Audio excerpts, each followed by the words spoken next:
Could the housing bubble, which played a significant part in the 2008 economic crash, happen again? Some critics believe that Washington is setting up an artificial rise in housing prices that could lead to another crash in home values. The rises in prices could mainly benefit realty companies who would see large increases in the percentage of sale prices that they collect. Investors of inexpensive foreclosed properties could also profit, and the losses would be largely borne by the middle class. Various media outlets are running regular stories about the increase in housing prices, and some observers believe these stories are part of a grand deception to artificially raise prices and consumer confidence. Meanwhile, large hedge funds and private equity firms are making tremendous purchases of foreclosed properties. One company alone, the Blackstone Group, recently purchased 1,400 foreclosed homes in a single day.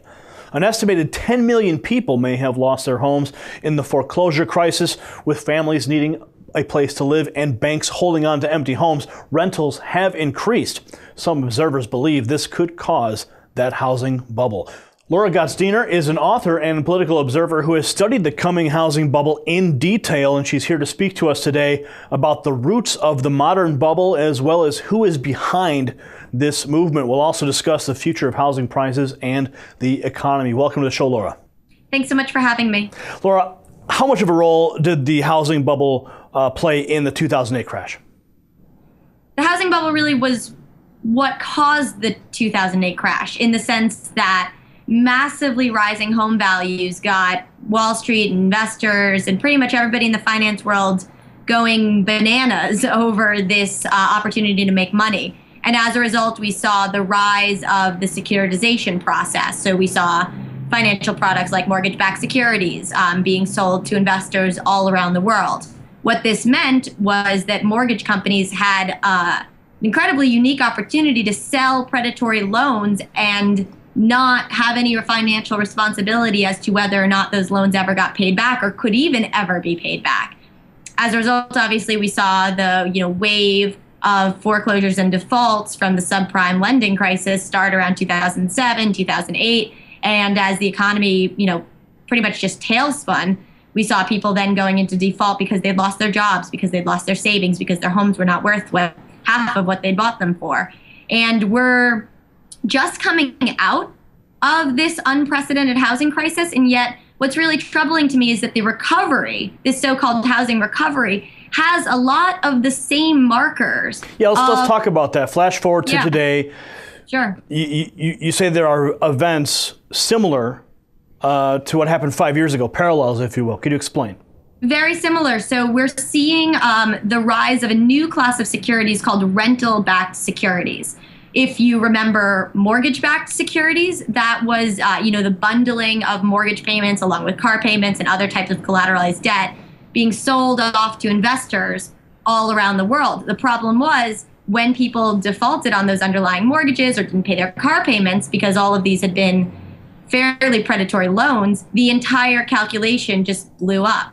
We're seeing the rise of a new class of securities called rental-backed securities. What does that mean?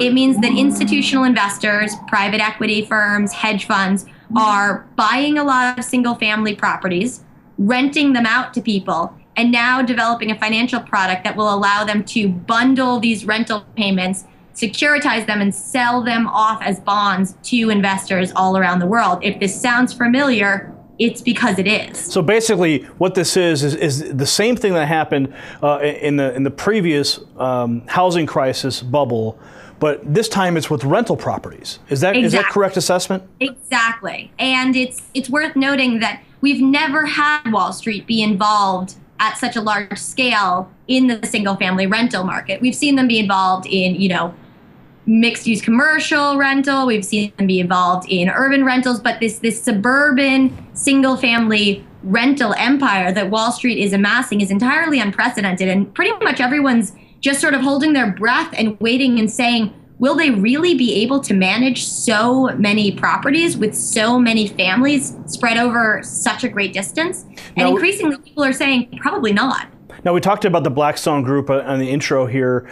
They just purchased over 1,000 homes in one day. Who's behind the Blackstone Group? What is their agenda?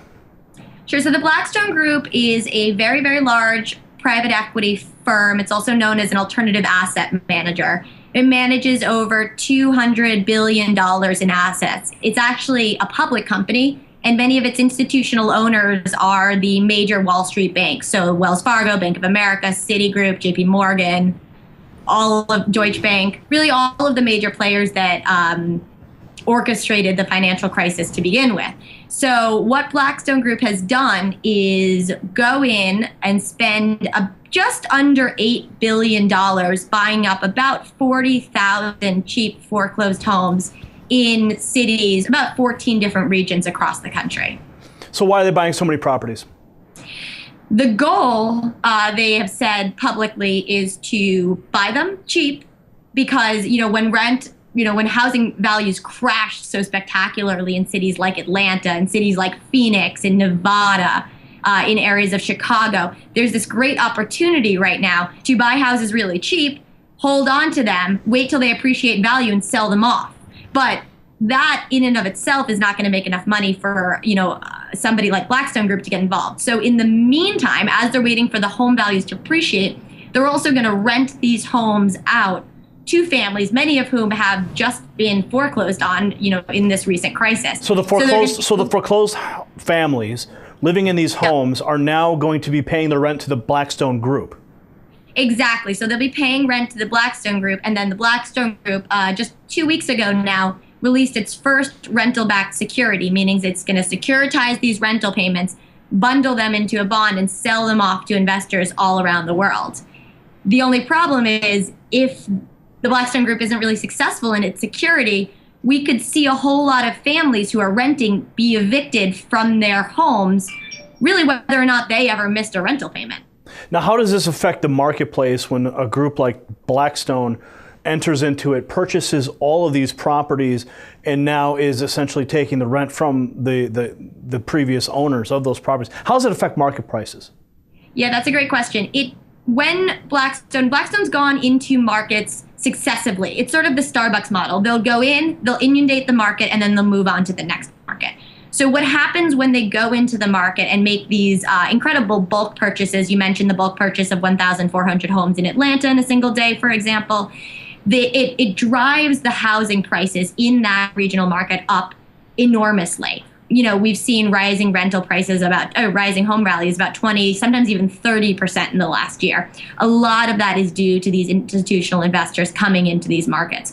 So what we're seeing is rental prices jack up, and home prices jack up. But what we're not seeing is a corresponding rise in the actual home ownership rate. Usually when home prices rise, it's because more families are purchasing homes. Laura, hold that thought, because I want to continue that discussion on that topic when we come back about the home prices rising and home ownership dropping. We do need to take a quick break. Stay tuned for more with Laura Gottsteiner right here on WHDT World News.